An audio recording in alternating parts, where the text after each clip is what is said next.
Welcome to Turning the Table's Healthy Cooking class. This is a project of Cornell Cooperative Extension, Ulster County, the Ellenville Regional Rural Health Network, and Stick to Local Studio. I'm Maria Reidelbach.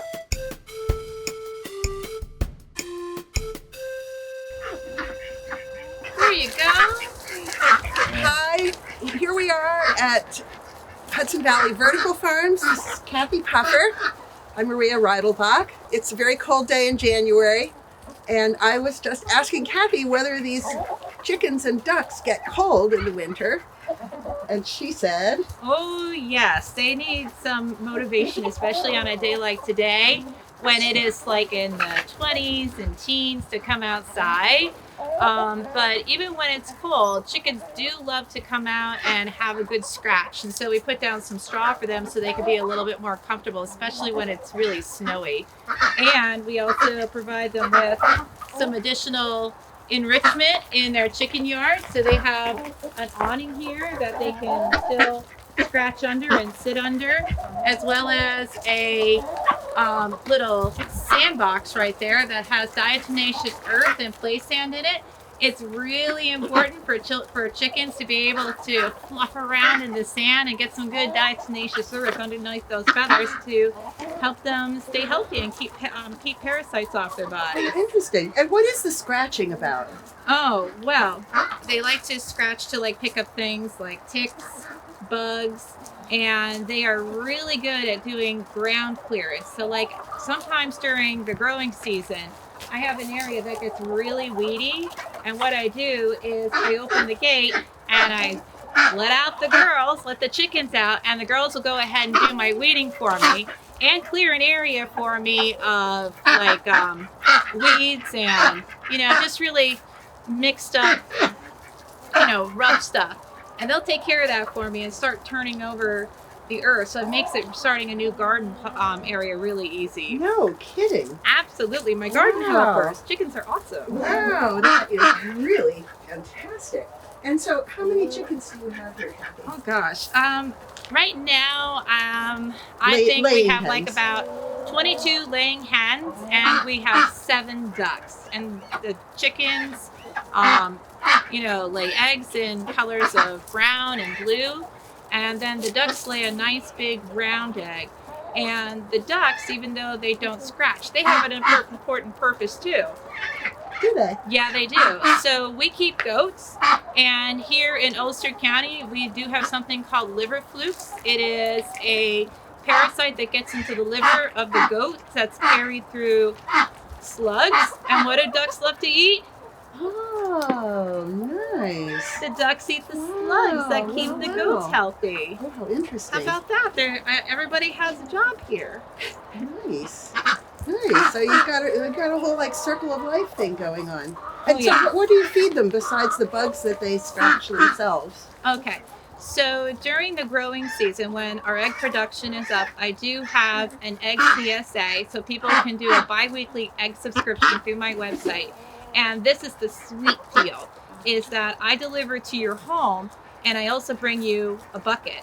And then people put their veggie scraps into the bucket. I take the bucket home. I leave the eggs. I leave the clean bucket. And then those veggie scraps, they go into my chicken compost bin.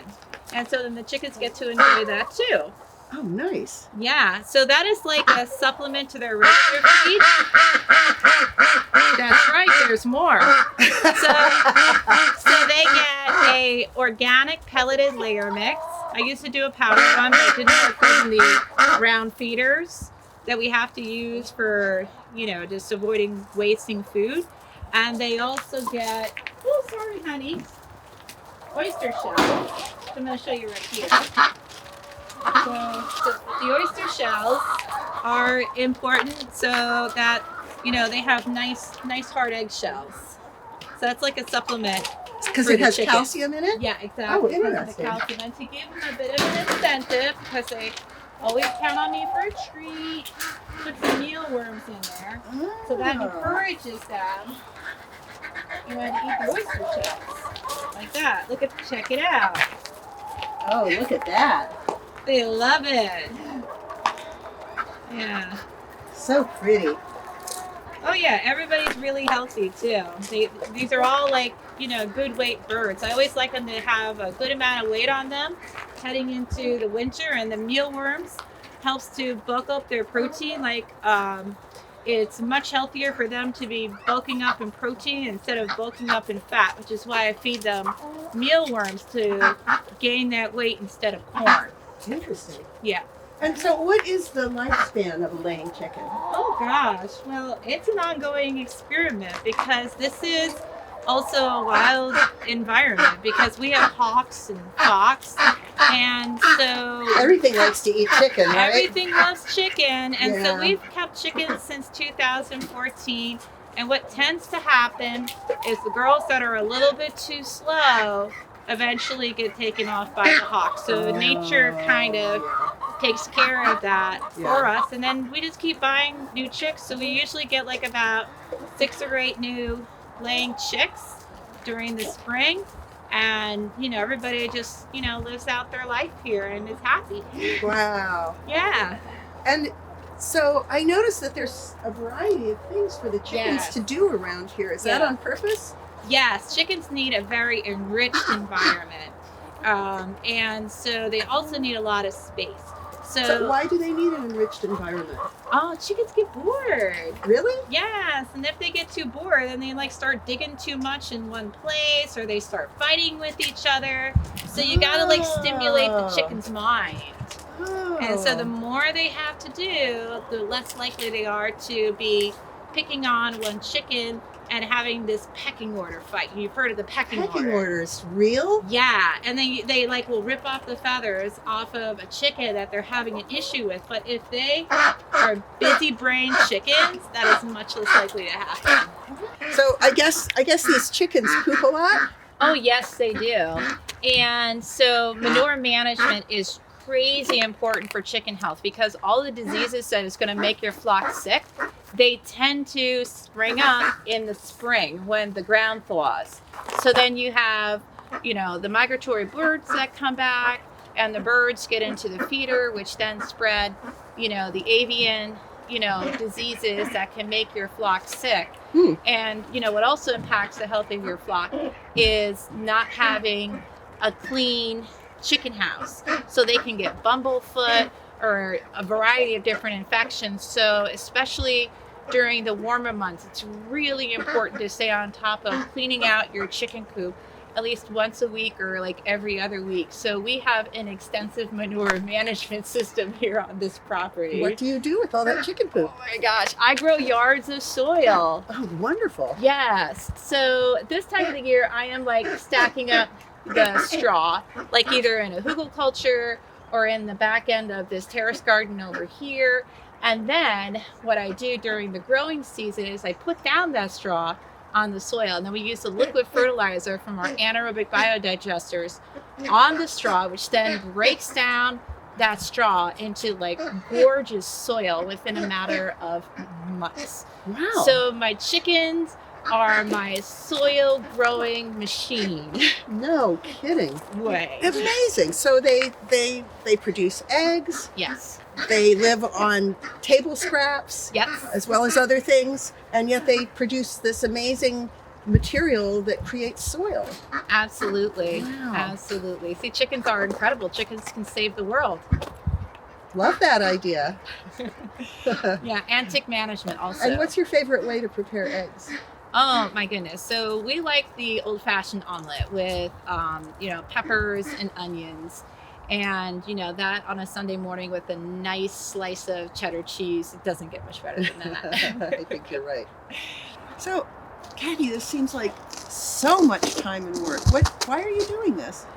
Really, this is for self-care and earth care. I work really hard as a special educator and speech pathologist during the day, and this is what I do to recharge myself and my batteries. And the daily maintenance, it adds up the amount of time, which is why I'm so grateful. My husband is an amazing partner, that teams up with me to get it all done. But really, I am interested in helping other people learn how to do this too, because this is not rocket science at all. And I have launched a new website, biogaseducation.com, and it's a mighty network where people can come and learn how to do small-scale biogas and learn about soil restoration, because really, I feel like soil restoration is one of the big things that we need for food security as well as helping the planet. It's so important. Wow, that's Yeah. wonderful. And it seems like you have really found a way to regenerate soil, to create food. You have these lovely animals in your life that just Love seem them. really fulfilling. They're so Love beautiful them. and they seem really happy. Oh yeah. Yeah. Yeah, everybody's happy. This is a happy place. Well, thank you so much for having us. Absolutely. I'm This so is glad you were Just here. terrific, and I hope we can come back and visit one day when it's warm out. Ooh, And, yes, so you get to see everything blooming instead yeah. of frozen. Great, thanks. You're welcome. My pleasure.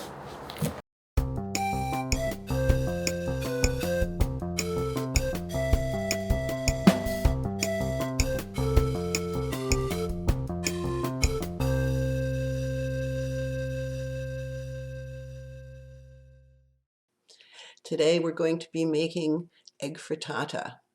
And if you've ever had egg frittata, you know how delicious it is. And if you've never had egg frittata, oh, you're in for such a nice surprise.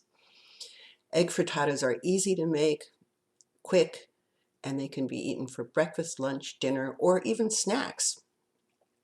And you can make them with whatever vegetables you've got on hand and add sprinkles of extras for more fun.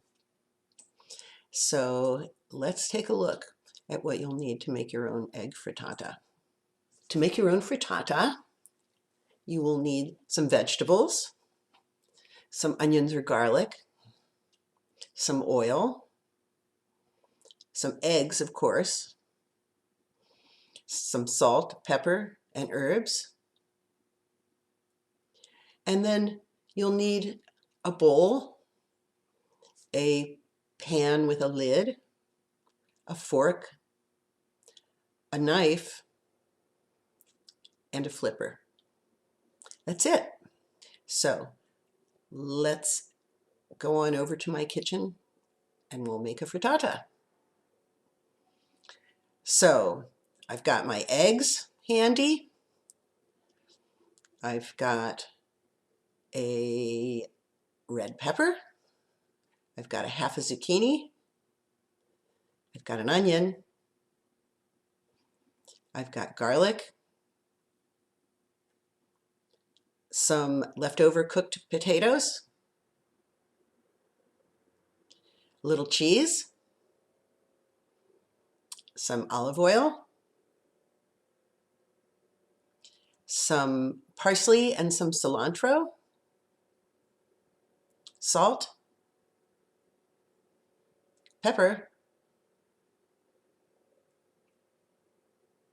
And I am going to be making 2 frittatas out of these ingredients. One is a pepper and zucchini frittata, and the other is a potato and garlic frittata. So one thing that I have discovered is that when you get herbs at the store or at the market, they're often bundled tightly. And if you store them in the fridge bundled like that, the deterioration starts happening where it's bundled because they just can't breathe. So a little tip to help your herbs last longer is when you get them home, just take that rubber band or string off and put them in a bag and store them in the fridge. Now I know some people store their herbs in a vase, and that is helpful for some herbs and not for other herbs. But you can always, store them in a bag in the fridge. So I am going to separate out some of the herbs. And first thing I'm going to do is whenever you're working with fresh herbs, of course you'll want to wash them. And right there I am using a basket with little wings that fits over my sink that I got in Chinatown in New York City. And really, it is one of the most handy kitchen gadgets that I've got. I just basically leave it in the sink all the time. And it's really wonderful for resting produce when you clean it. I don't know about you, but I, often have a dirty dish or two lurking around in the kitchen sink. And also, scientists tell us that the kitchen sink is the dirtiest place in the kitchen. So it's nice to have a little suspended basket that is clean and where you can easily clean your produce. So I'm just spraying them with water. You don't need any of that fancy dishwashing or, sorry, vegetable washing soap that they sell now.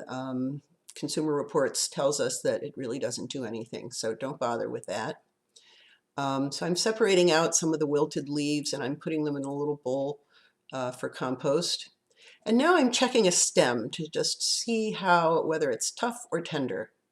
And with parsley, generally the stems are pretty tough.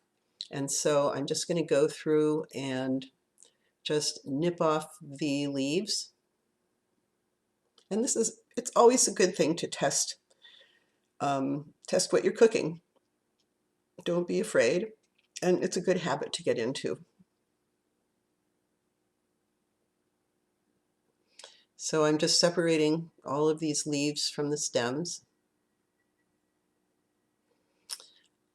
And I always like using a lot of herbs when I'm cooking. They have really lots of delicious, complex flavors. And also, the flavors show that they also have a lot of nutrition because vitamins and minerals taste a little bitter, and so do herbs. They're strong. You don't want to use them as too much, but some herbs are stronger than others. Parsley and cilantro are two of the lighter flavored herbs. We call them tender herbs. So there I've got all my parsley stems in a bowl, and I'm just going to dry that parsley off a little bit so it doesn't stick together. And now I'm going to work on the cilantro. So I'm giving the stem another taste. I love to cook with lots of herbs. Herbs have beautiful complex flavors, and they also have lots of nutrition too. And you can kind of tell that from what they taste like, because vitamins and minerals are often slightly bitter or sour, and so are herbs. And then they have these wonderful aromatics that layer the flavor. Now, I want to show you how to sharpen a knife, since so many people asked. So what I'm going to do is I'm going to just lay the knife blade on top, almost flat, and just tilt it slightly until I can feel the edge of the sharp part aligning with the flat of the stone. Take a close look. You're going to be able to figure this out. And you go from tip to hilt. And you do it very evenly. You don't have to do it fast. And you'll get lots of good practice using your left hand on this. And if you notice, I'm pulling away from the blade. So I am not pushing the blade forward, I'm pulling it back. So here we go. I'm just giving these a quick sharpening. Often you'll sharpen longer than this. And then I'm going to just, wipe the blade in case there's any little bit of residue from that stone. And now I'm ready to go. So I've lined up my stems. I'm just going to trim off the bottom bits and just kind of cut those in half and line them up to chop them more quickly. And just doing a quick rough chopping of these. They don't need to be super small. Kind of like my food a little bit on the chunky side. Usually, pureed foods are good too, but a frittata is sort of peasant food, which is one of my favorite kinds of food, home-cooked food. And so often you can see the ingredients, you can tell what's in there, and you get a different flavor with every mouthful. So I'm chopping up the parsley. This is flat leaf parsley. There's also curly parsley. People say they can taste the difference. I can't, but generally I'll just get the flat leaf parsley because. Um, so here we go, popping this into just a little container. It's nice to have a bunch of little bowls when you're cooking. You can prep your stuff in advance and line it up. So now I'm going for the onion. And I don't want to cut that whole onion up, so I'm saving up part of it, and I left the root end because that'll hold it together. Now I'm cutting off the part that has the green end, and I'm peeling it and putting those onion scraps into the compost bowl. You can also use some onion skins and herb stems for making stock.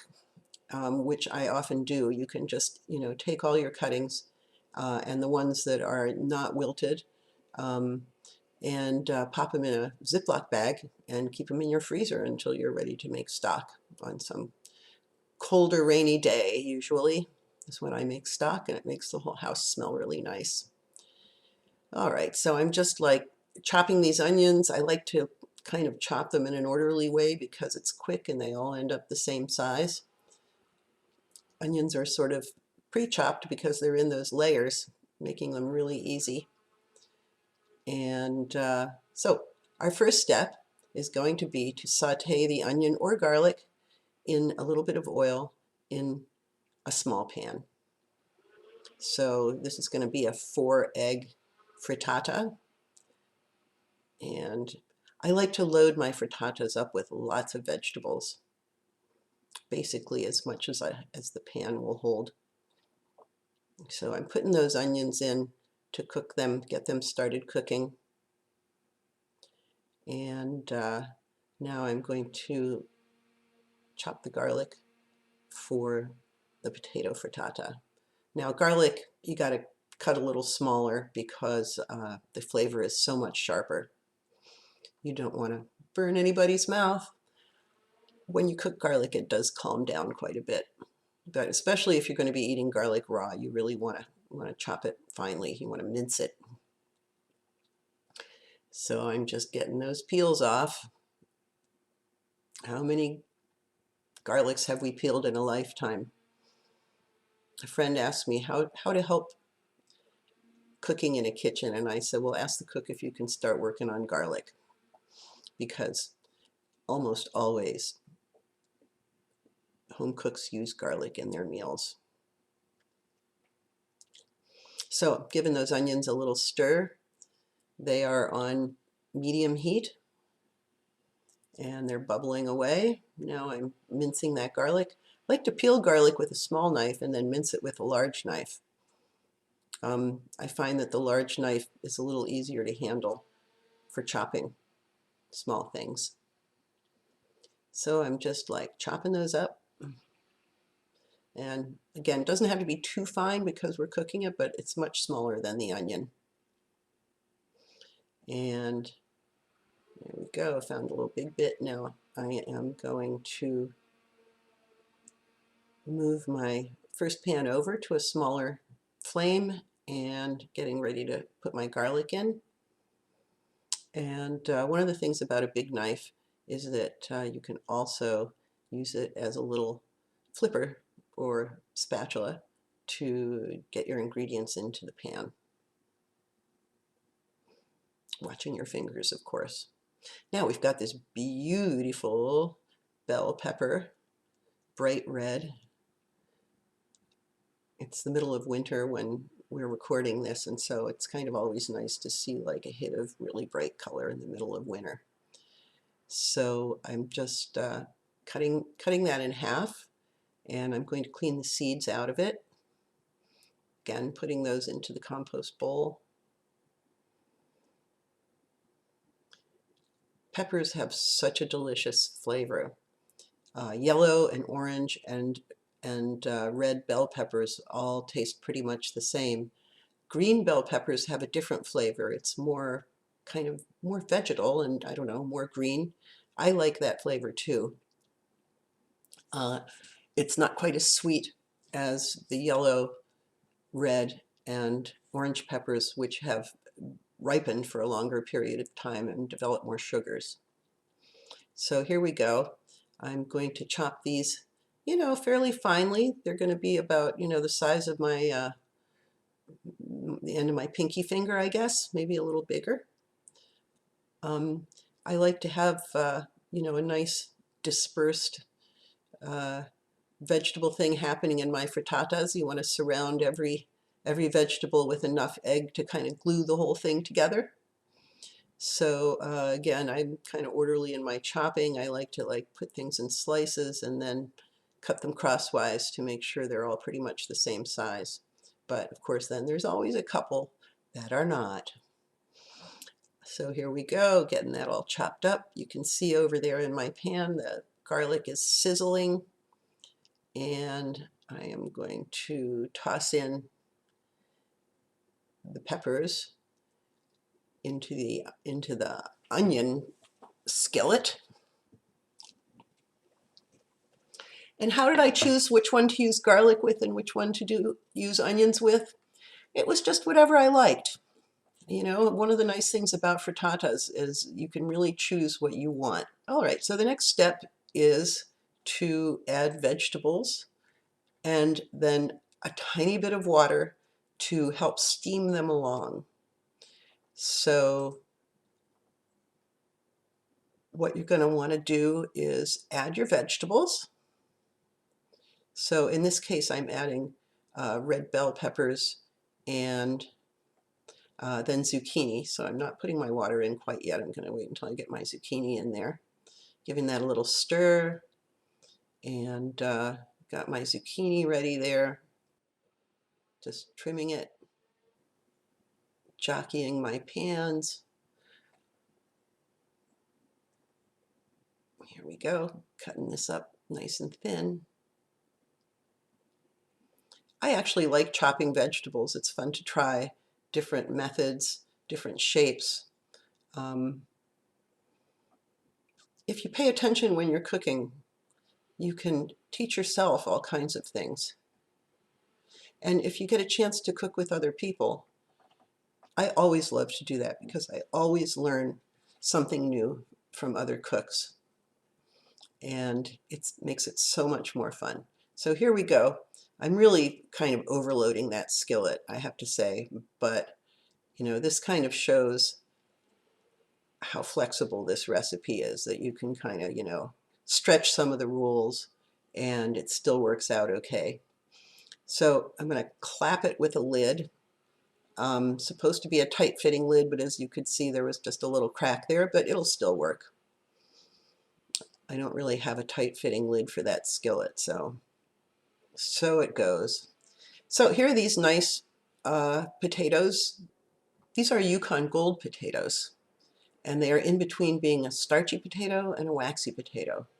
Starchy potatoes are floury and fluffy when you open them up. Waxy potatoes are a little wetter and firmer and hold their shape more.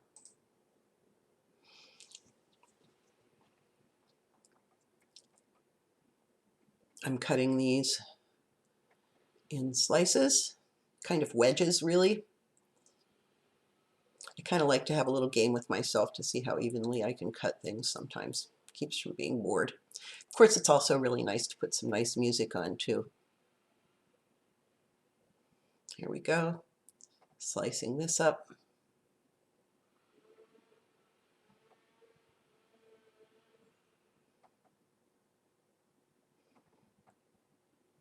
And again, that nice sharp knife makes very short work.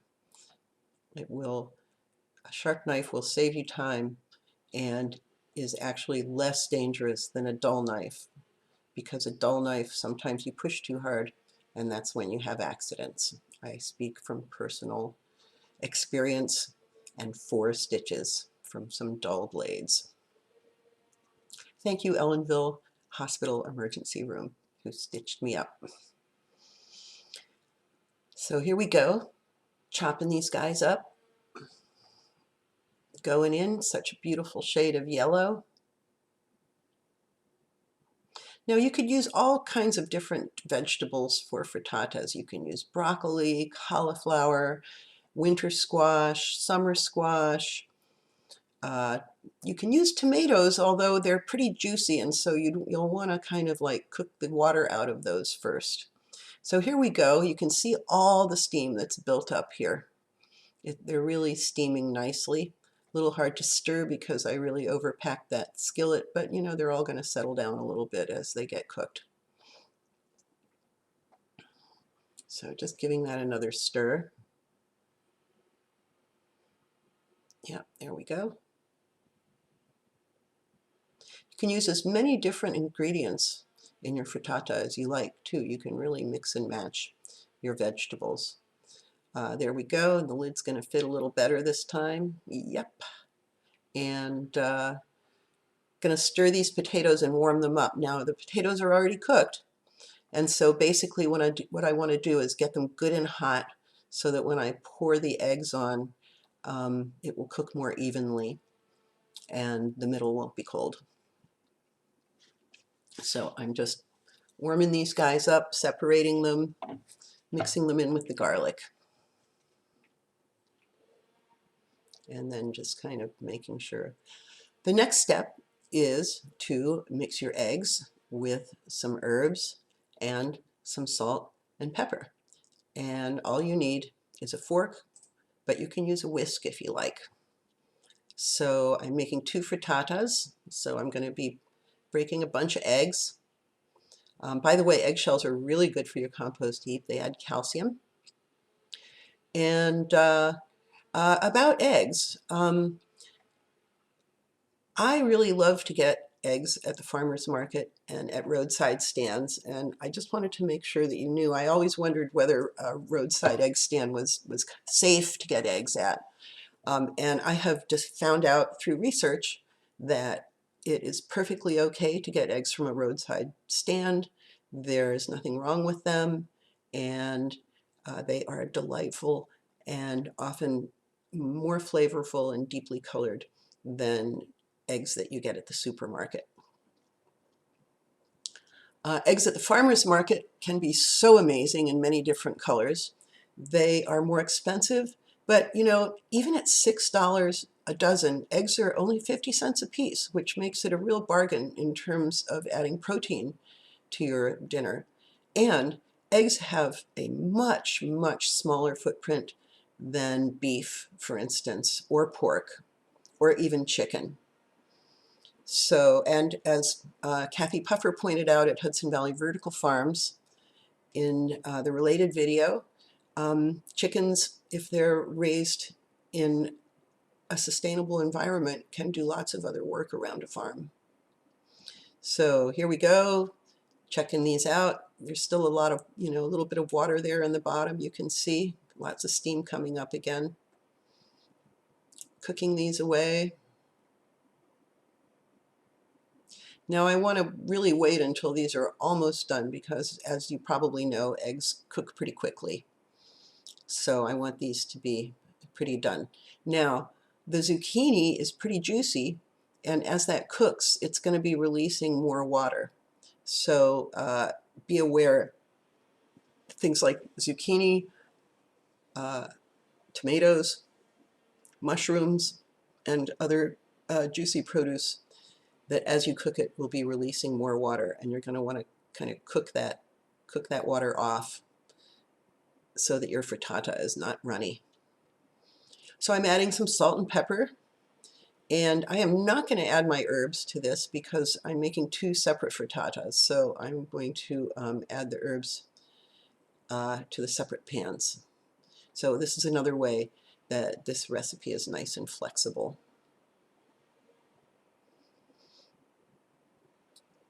So I'm sprinkling the parsley on the potatoes. First place I ever had potato frittata was at a Basque restaurant in New York City, and they served them as tapas, and they were very garlicky, and they were just delightful with cocktails in the late afternoon. They had little bites of frittata. They were served in small slices, and they were so good. So here we go, just kind of stirring those herbs in, flattening this out. It's all nice and warm now. And I am going to now check out my other pan full, and they are definitely getting cooked. Still a fair amount of water in there. So this is when I'm going to take off the lid and turn up the heat and boil that water away while keeping a close eye on it. It won't take very long, maybe 5 minutes.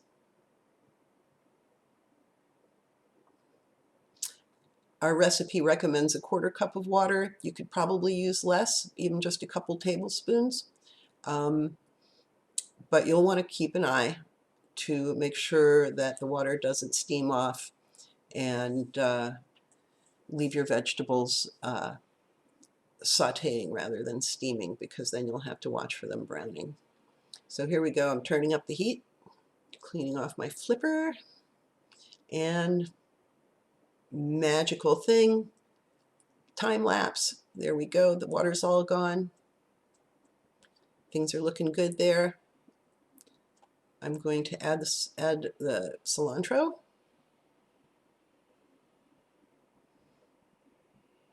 And there are lots of tasty additions you can add to your frittatas besides vegetables and herbs. I'm going to add a little bit of cheese. You can add bacon bits, you know, all kinds of little tasty nuggets. Little bits of ham or prosciutto or sausage, cooked sausage.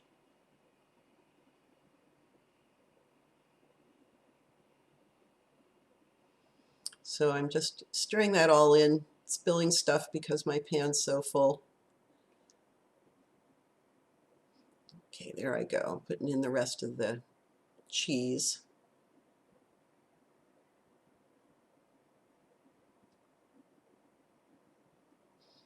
Now, if you'll notice, I saved some of the herbs back to sprinkle on the finished frittata. Fresh herbs have a different flavor than cooked herbs, and it's nice to layer them. So the next step is really simple. You take your eggs and you pour them into your frittata. And you know, I'm not going to measure, I'm just guessing half and half. Again, this is a very flexible recipe. You don't really have to worry too much about amounts. That's going over onto low heat. Again, you want a lid on there to keep that heat in and to cook your frittata evenly. Now, this is a bigger pan, so the frittata is going to be thinner, but that's okay.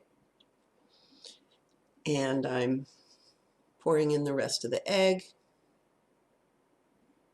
And I can see that it needs a little bit down there at the bottom. So I just want to get that nice and even.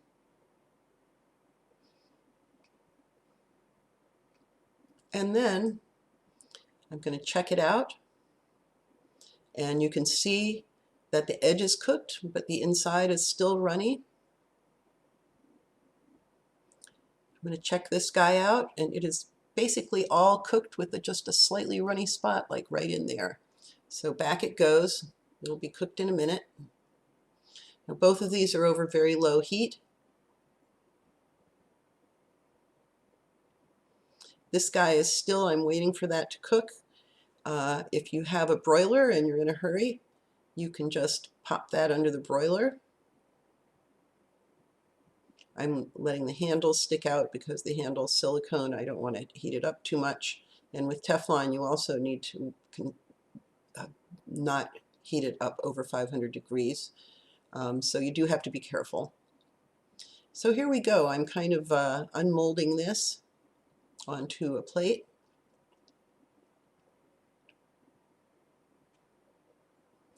And just loosening the edges up with my flipper. So much for Teflon, huh?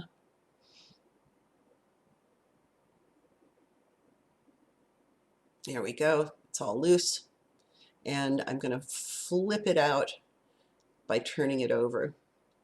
So you just put the plate on upside down and you flip the whole thing, and there we go. Now, but what I discovered was that some of it had stuck. And so I don't want to miss those nice brown bits. So I am just going to pull them out and put them on my frittata, and no one will be the wiser. So I'm just going to add those back, and I'm going to pull my potato frittata out of the broiler, and as you can see, it's all cooked now. And you don't have to flip your frittata over when you're done. You can serve it from the same skillet, or you can just slide it out onto a plate. Often the top is prettier than the bottom, I have to say, but you'll find your own favorite way to do it. So there we go. There's the, and as you can see, the potato one didn't stick at all. What do you know? But here I am. This is where the sprinkles come in handy. They're going to cover up that messy top on the red pepper frittata, and they're going to add a little more garnish to the potato frittata. You can eat frittatas hot, cold, or room temperature. I prefer warm or room temperature myself. Now you can see how beautiful that is inside. It almost looks marbleized. And here we go with the delicious zucchini and red pepper frittata.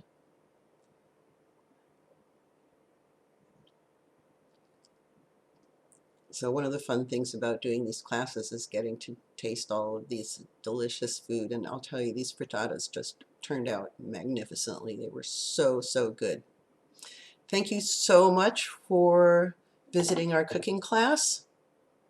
Again, this is a program of Cornell Cooperative Extension, Ulster County, Ellenville Regional Rural Health Network, Stick to Local Studios. I'm Maria Reidelbach. See you in the kitchen.